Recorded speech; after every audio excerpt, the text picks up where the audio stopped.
आप सभी का बहुत बहुत स्वागत है मेरे इस YouTube चैनल में।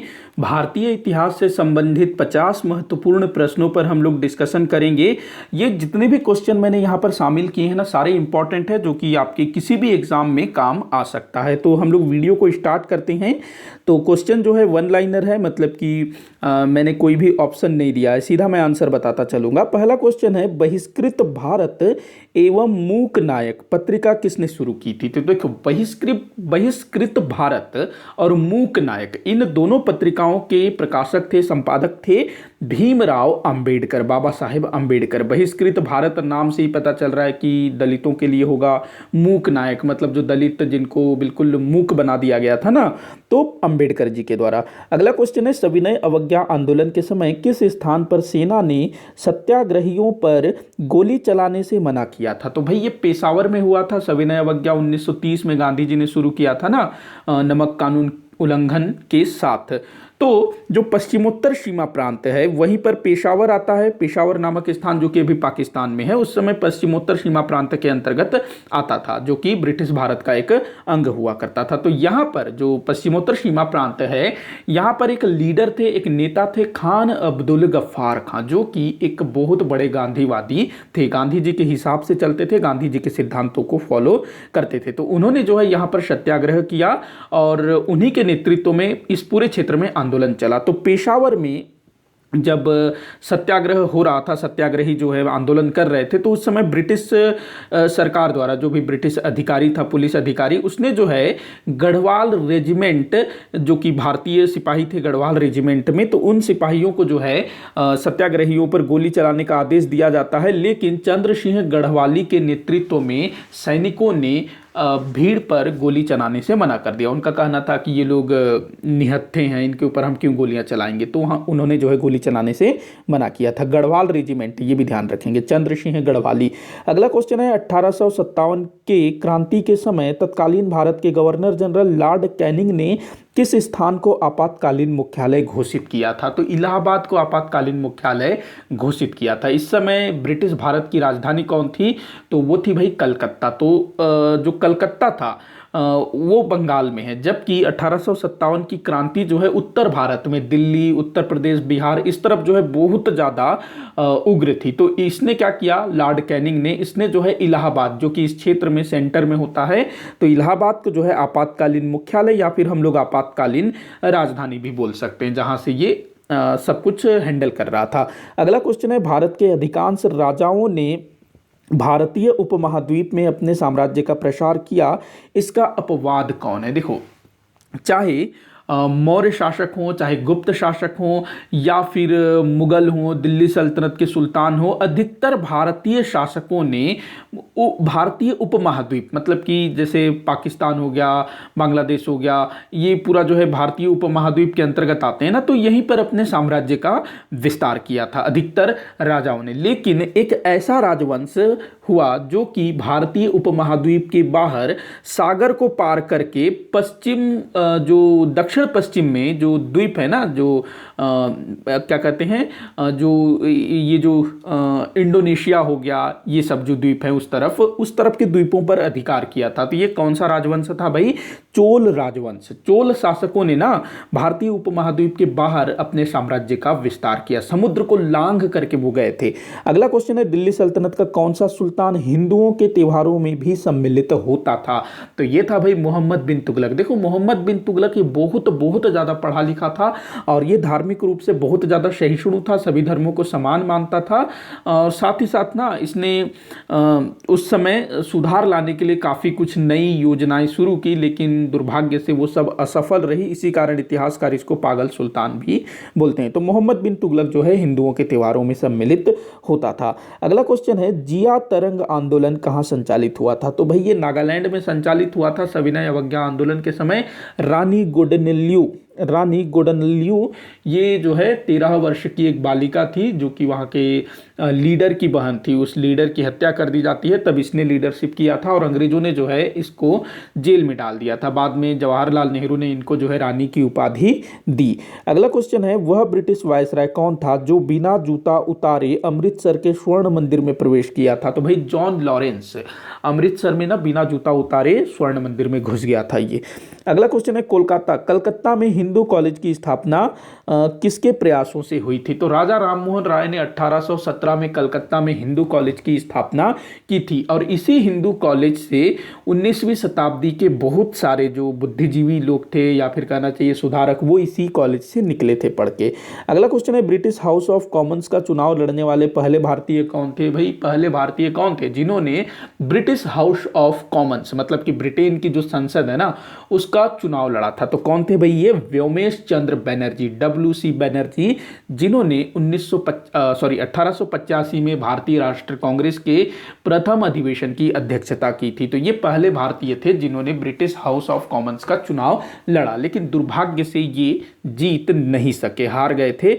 और वहीं पहले भारतीय जो चुनाव लड़े और जीते भी वो थे भाई दादा भाई नौरोजी। तो यहाँ बच्चे कंफ्यूज होते हैं। व्योमेश चंद्र बनर्जी ये चुनाव लड़ने वाले पहले भारतीय थे जो चुनाव लड़े लेकिन जीत नहीं सके। वहीं चुनाव लड़े और जीते भी वो पहले व्यक्ति कौन थे? दादा भाई नौरोजी, मतलब कि चुनाव जीतने वाले दादा भाई नौरोजी। अगला क्वेश्चन है, भारत में नियमित जनगणना किस वायसराय द्वारा शुरू किया गया?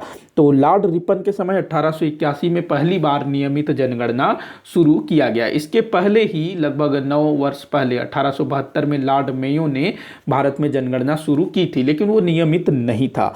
पहली जनगणना 1872 में, नियमित जनगणना 1881 में लॉर्ड रिपन के समय।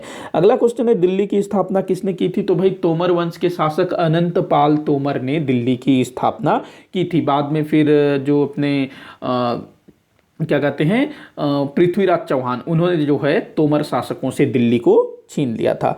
अगला क्वेश्चन है, सिंधु वासियों को किस कारण यूनानियों ने सिडोन कहा? तो सिंधु वासियों को ना यूनानियों द्वारा सिडोन कहा गया है। तो किस कारण से कहा गया है? ये जो सिंधु वासी थे ना इन्होंने सबसे पहले कपास की खेती की, इसी कारण इनको जो है सिडोन कहा गया। अगला क्वेश्चन है, वैदिक कालीन सभ्यता किसे वाज्रपति कहा जाता था? वैदिक कालीन सभ्यता में किसे वाज्रपति कहा जाता था? भाई चारागाह प्रमुख को, जहां पर गाय बैल चराया जाता था ना, तो उस चारागाह प्रमुख को वाज्रपति कहा जाता था। उस टाइम पर जो चारागाह है वो बहुत ज़्यादा इंपॉर्टेंट होता था, क्योंकि जो वैदिक कालीन आर्य थे उनकी जीविका का प्रमुख साधन क्या था? पशुपालन। तो जो चारागाह है उनकी महत्वपूर्ण भूमिका थी।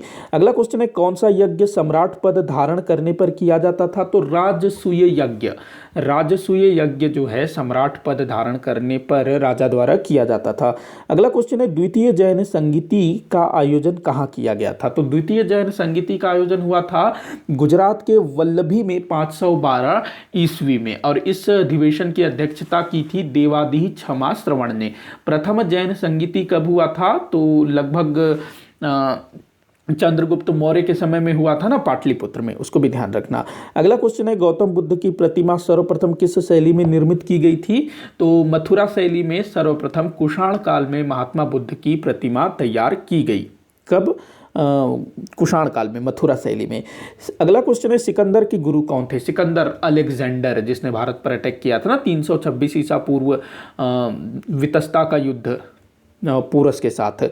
तो सिकंदर के गुरु कौन थे? अरस्तु। सिकंदर के गुरु कौन थे? अरस्तु। और अरस्तु के गुरु कौन थे भाई? प्लेटो। अरस्तु के गुरु थे प्लेटो और प्लेटो के गुरु थे सुकरात।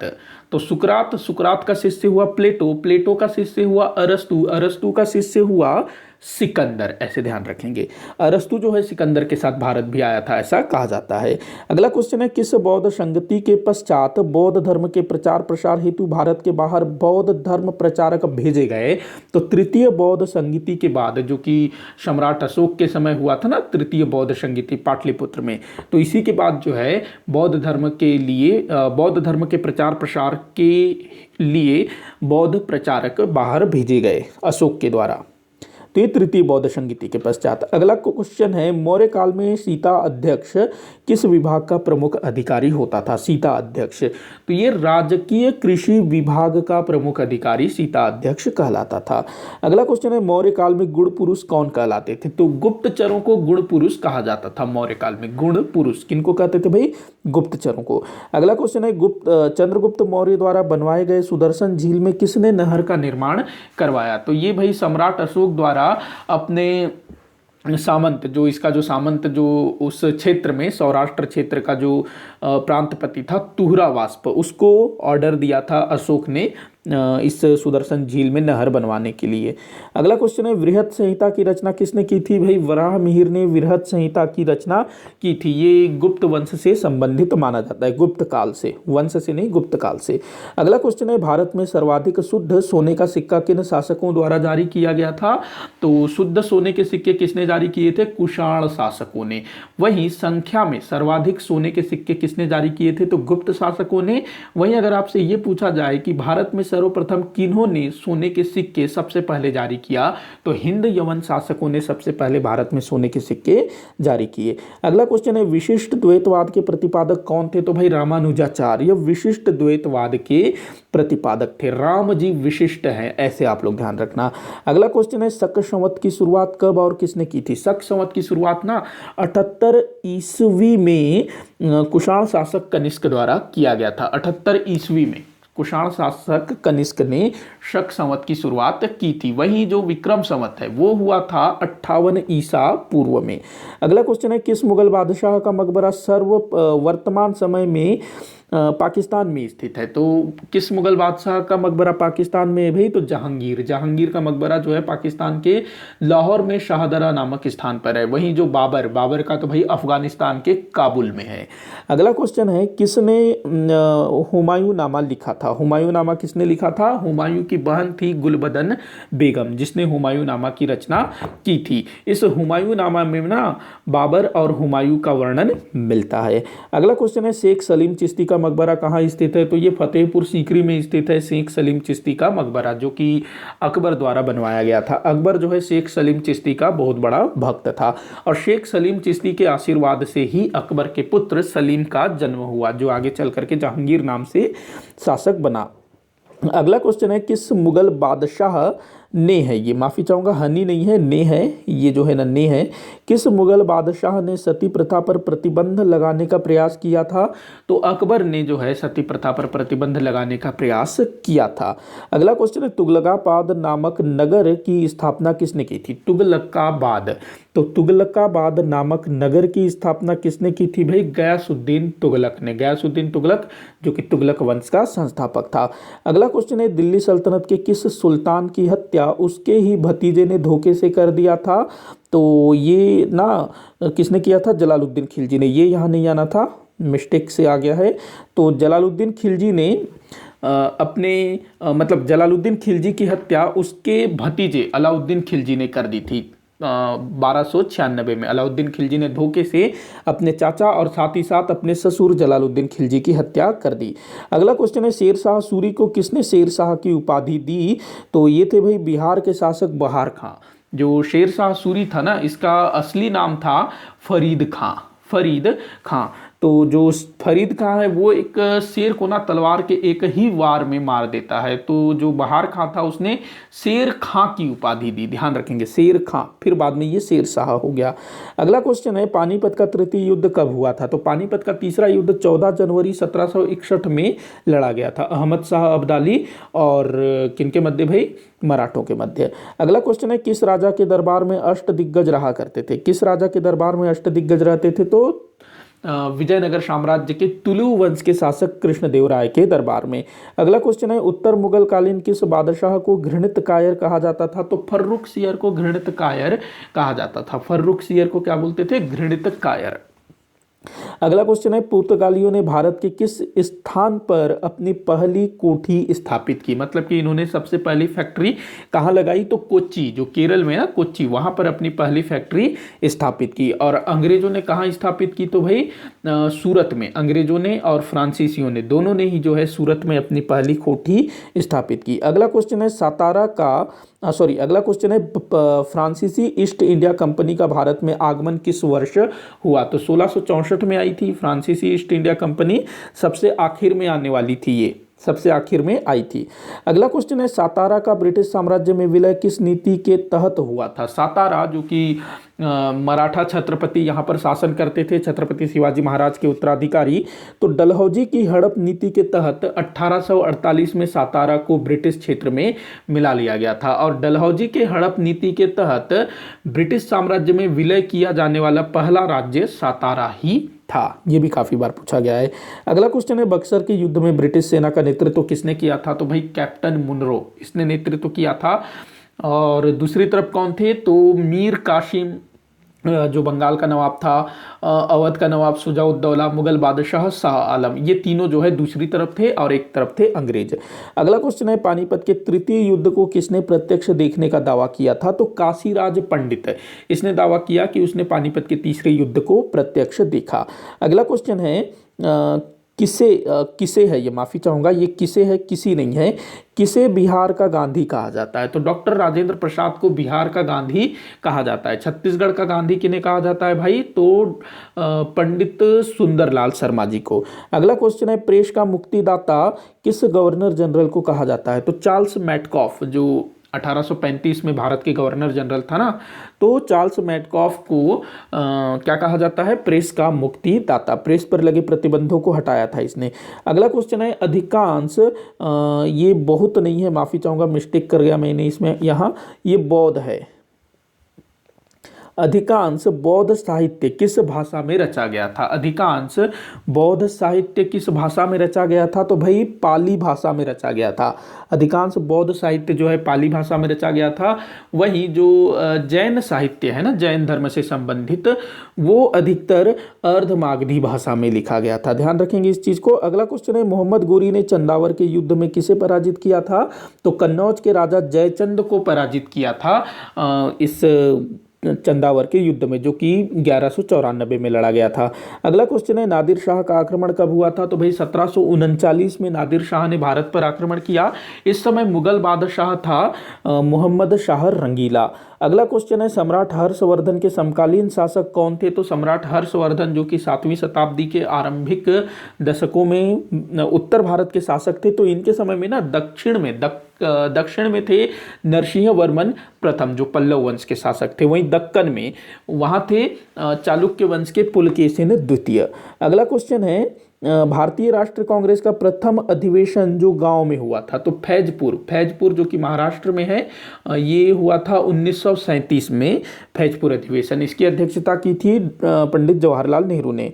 अगला क्वेश्चन है, सुभाष चंद्र बोस किस आंदोलन के समय राष्ट्रीय आंदोलन से जुड़े थे?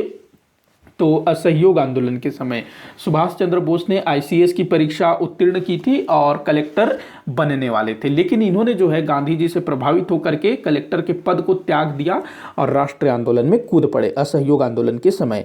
अगला क्वेश्चन है, किस अधिवेशन के पश्चात महात्मा गांधी और सुभाष चंद्र बोस के मध्य मतभेद बहुत अधिक बढ़ गया? तो त्रिपुरी अधिवेशन जो कि 1939 में हुआ था। और बाद में फिर सुभाष चंद्र बोस जो है कांग्रेस से अलग हो गए, फॉरवर्ड ब्लॉक बना लेते हैं।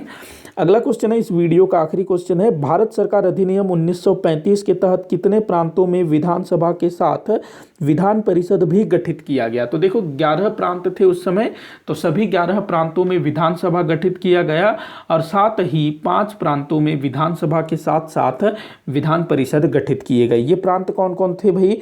पहला था मद्रास, दूसरा था बंबई, तीसरा था बिहार, चौथा था संयुक्त प्रांत और 5वां था बंगाल। इनमें जो है विधान परिषद भी गठित किया गया। इसी के साथ आज का ये वीडियो यहीं पर समाप्त होता है। कोई भी डाउट हो तो नीचे कमेंट बॉक्स में जरूर बताइएगा। वीडियो को आखिर तक देखने के लिए बहुत बहुत धन्यवाद।